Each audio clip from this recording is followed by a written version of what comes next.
I was devastated. You probably read this if you read all the big gun papers like me, Telegraph, Guardian, Sport, things like that, right? They had a big competition to find the most popular poem, right, in the English language. And it was some dopey thing about I will not grow old, growing old disgracefully. And some other thing was second, not waving, drowning, right? That's nonsense. The most beautiful poem, right, is this. I always carry a copy of it with me, and I'll read it to you now. If you don't mind a bit of culture, I'll read you this. I've got to focus. I am somebody with a God-given right. Whether yellow, red, brown, black or white, I am somebody. Everybody in this room is just like you. They may have different colour skin, they may come from a completely different part of the world and have a different culture to you, but they have feelings. And if you don't shut up and start listening as I talk to you, you're going to have real problems. Fantastic poem. Absolutely beautiful. It's a poem I first learned at school from this. I must show you this lady, right? Because I was so impressed by her, I actually went and made a TV programme about her. I am somebody with a God-given right, whether yellow, red, brown, black or white. I am somebody. Everybody in this room, everybody in the world is just like you. They may have a different colour skin. They may come from a completely different part of the world and have different culture to you. But they have feelings, and if you don't shut up and I talk to you, you're going to have real problems in your life. All right. This is a woman, right? She's a teacher. Let me tell you, this is her first day in class, right? It's her first, and what she's trying to do is stamping her authority on the class. This is what she had to say to us at the end of this documentary we made about her. If you came back in 3 weeks' time, I should have asserted my authority by then, so they should be roughly the same. If they're not, then I've got problems. So basically what we did, took her up on her offer, and we went back in 3 weeks' time to see how well she had asserted her authority. I'm waiting for quiet! Now, a lot of you have already identified.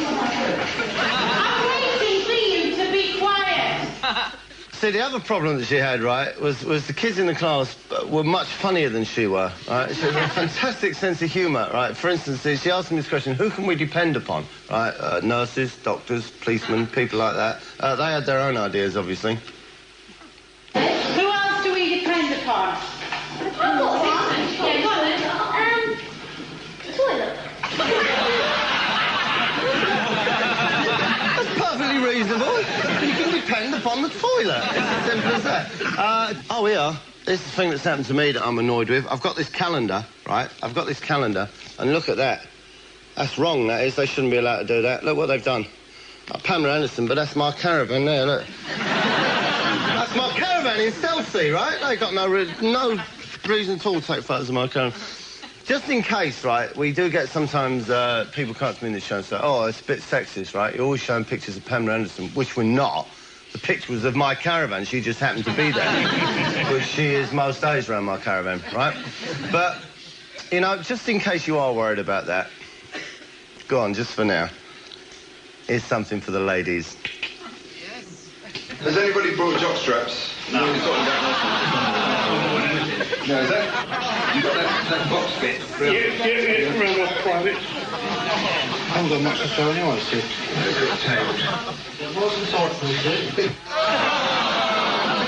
I say one word, I say... The reason I start that, I just want you to prepare yourself, if you will. One of the most wonderful noises you'll ever hear with the tightening of the jockstrap. Listen up. Tabled. Nice and tight, please, Sid. A bit tighter, Sid.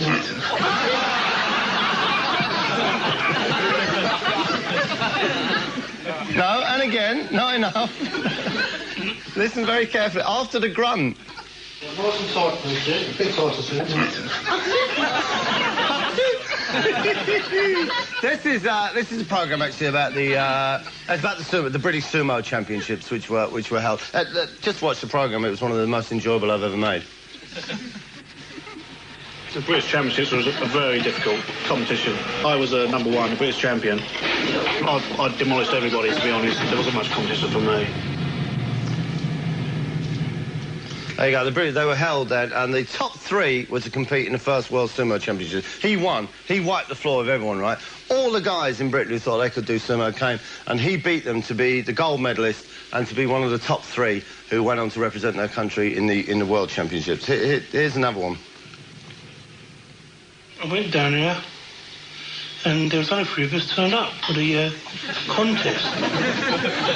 That was it. He got to represent his country. Why? Because he turned up. They stood there by the door and went, right, you're champion. Fella over there, the slightly subby bloke. Want a silver medal? Get in here. And that cabbie that brought you, he's a bit fat. Come here, mate, you're in the team. I'll show you a bit of the video. She should have gone with him. She could have gone with him. I'll show you a little bit of the video. This is them talking about their chances and their special training. Brazil, they're hotly tipped, but they'd have to beat me to win it. And if I'm injury-free, I'm fighting fit, in the right frame of mind, then I've got every chance of winning it. I'll be very disappointed if I come second or third. There you go. That's the British Bulldog spirit, right? And the reason they're so confident is because they've trained hard.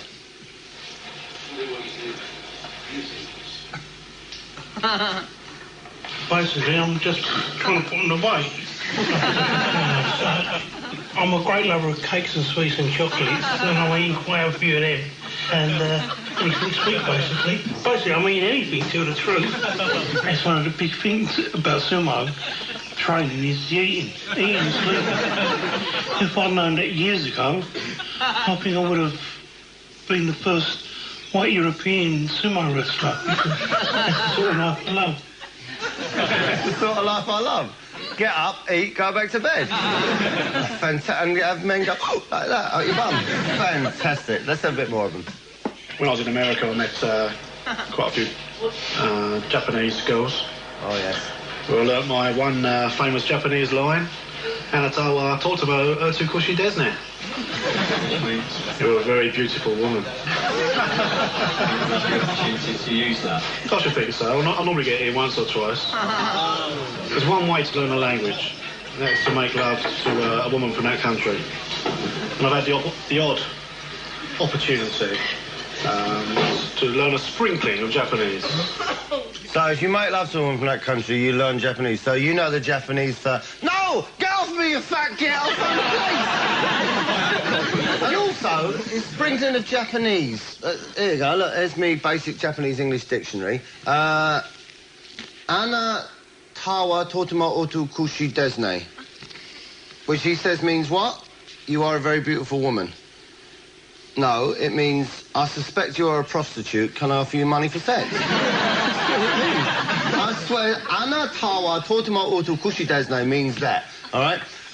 One of the problems with prime athletes like this, OK, is that they are subject sometimes to back strain. Obviously, because of the tremendous physical rigours of their trade, they can sometimes suffer these problems. And, well, I suffer with backache when I'm putting on too much weight. So what kind of training did you have to do? Basically, eating I've been doing.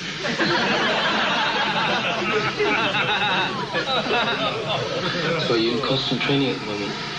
Not constant training, but training. Basically, sort of just barging at one another. And my other teammates. Is that essential? Do you have to do that? Nah. No, we don't have to. It just makes a bit of a break from the eating and sleeping, really.